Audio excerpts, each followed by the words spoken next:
Hello everyone! Welcome back again to my channel. So for today's video, gagawa naman po tayo ng bottled Spanish style sardines.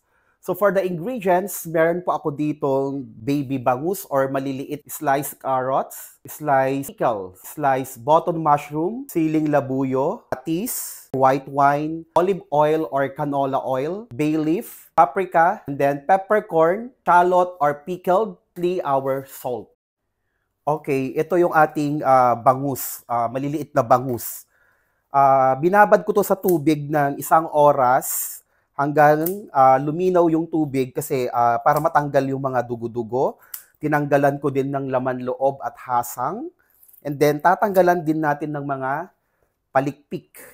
Yan, yung mga hindi kailangan. And then wala na yung hasang. And pwede nyo po siyang ipa-boneless yung bangus. And then, wag po siyang kakaliskisan. Dapat naka-intact yung kaliskis. And then, tatanggalin din po yung buntot ng bangus. Then, ikakat ko siya into 4.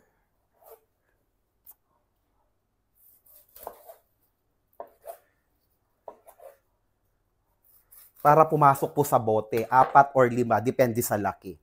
And then, pag boneless ang bangus, mas less yung pagluluto sa pressure cooker. For the first step, ilalagyan ko ng 40 grams asin, yung 1 kilo nating bangus. And then, saka natin siya hahaluin. And then, let's stay the salt to the milkfish within 1 hour. After 1 hour, saka natin siya huhugasan ng running water para matanggal yung asin. So, set aside muna natin siya ng 1 hour. Okay everyone, ito na siya after 1 hour. Hugasan natin siya with running water para matanggal yung sobrang asin. Kasi pag binote nyo to ng diretsyo, ay nako, sobrang alat po niyan. So importante, mahugasan po siya. Okay?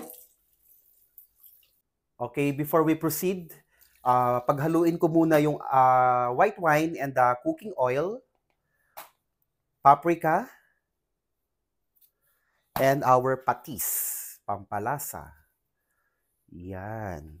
Then, mix together. Haluin ulit natin siya mamaya bago ibuhos. Kasi iibabaw yung mantika while waiting. So, set aside. Magbabattle na po tayo. Okay, maglalagay ako ng carrots sa side.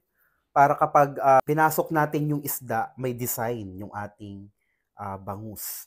So, yung size ng bottle ko, this is 220 ml. So, depende sa kakasyang isda. Kasi depende po yung size ng ating bottle. So, carrots ulit. Then, another isda. Maglagay tayo. And bay leaf. So, bahala kayo kung paano nyo ipapasok yung mga bay leaf, pickles. So, sa carrots, 3 piraso. 3 slice ng pickles. Diskartehan nyo po yan. Paano sila isingit-singit. And then, 3 slices also of mushroom, button mushroom.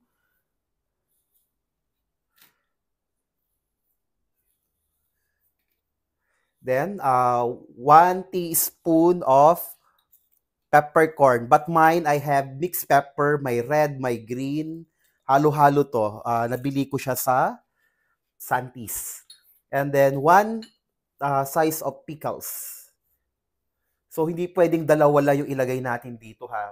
Lugi naman si customer. So, gawin natin siyang ilan ang kakasya. Ala. Parang malaki kasi yung ibang bangus. 4 ang kumasya. Isiksik nyo pong ganyan kasi pag naluto, liliit yung mag-shrink po siya. Magkakaroon ng shrink pag niluto natin. And then, lastly, I have labuyo. Yan.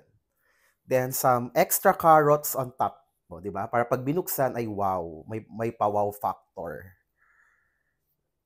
So, discarding nyo na yan kung ilan yung ilalagay nyo. Mamaya na tayo maglagay ng oil sabay-sabay. Ipasok ko muna yung mga remaining nating mga bangus sa bottle. Okay everyone, nakagawa ako ng 246 sa 1 kilo. So, bago ka magbuhos ng liquid, haluing mabuti para sure na maghalo. Pero medyo mabilis. Yan. So, wag niyo siyang pupunuin masyado hanggang sa leeg lang yung liquid nito. So, set aside muna. Saka na lang natin punuan yung iba kapag talagang ready na. So, gumamit ako ng food tweezer. Sinisure ko lang po kung nalagyan ko ng maayos ng oil saka white wine para makapasok siya kasi siksik. Ito kasi mag-shrink po siya pag naluto. Okay? So, ayan. Pero wag lang punong-puno ha. Mag-overflow din po to. Sayang lang. Matatapon po siya. Hanggang sa may leeg lang yung level. So, let's check. Bago tayo mag-close bago natin siya i-close, then i-pressurize. I think it's now ready. Okay, yung natira yung mixture, itago nyo lang sa chiller. Pag gagawa kayo ulit, dagdagan nyo na lang po. Okay, i-close na natin yung bawat bottle. Make sure nakalock siya ng maayos. Okay, so i-pressurize na natin yung ating mga bottled sardines. So pag naglagay kayo ng tubig, lampas sa cup. Mga 1 cm to 2 cm. Ganyan po siya kataas. Lumalampas po. Yan. Then, close. So, hindi ko siya pinadebone. 1 hour po to. Depende sa laki ng bangus. Pero ito, kaya po sa 1 hour para lumambot.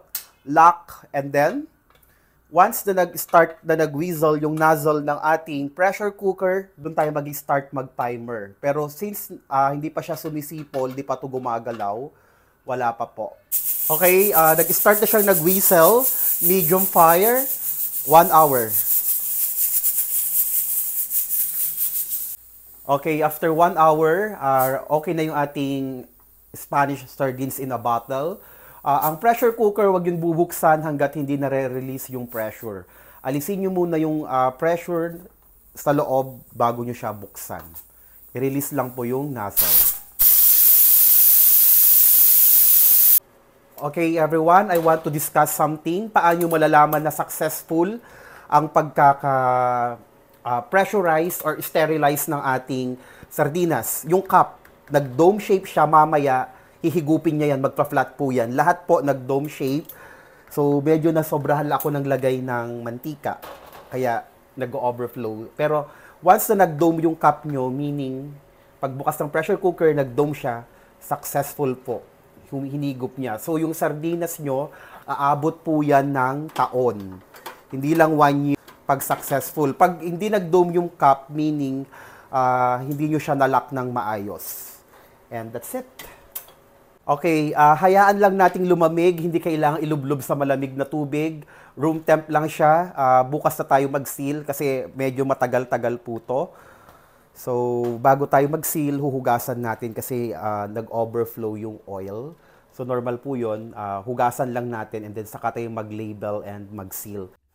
Okay, everybody. Ito na yung ating pinalamig. Hinugasan ko po siya ha. Kapag hindi matanggal yung grease, you can use dishwashing liquid.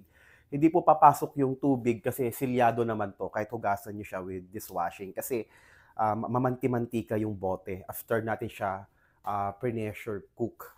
And then what we are going to do now is isi-seal na natin and labeling for packaging na tayo.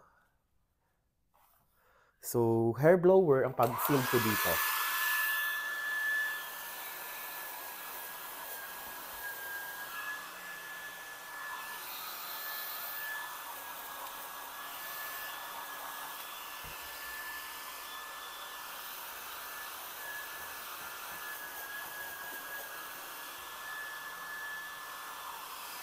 Okay, this is now our finished product, our bottled Spanish-style sardines. So, aside from mga mushroom, may dadagdag po ako. You can add some olives, pipinilyo, kung ano pong available or gusto nyong idagdag na herbs or ingredients sa inyong sardines. It's up to you. And aside from that, aside from bangus, you can use dulong. Pwede siyang i-bottle. Tuyo, tinapa. Pwede po din po siyang i-bottle. So, ito na yung ating finished product. Hope you like it. Until our next video.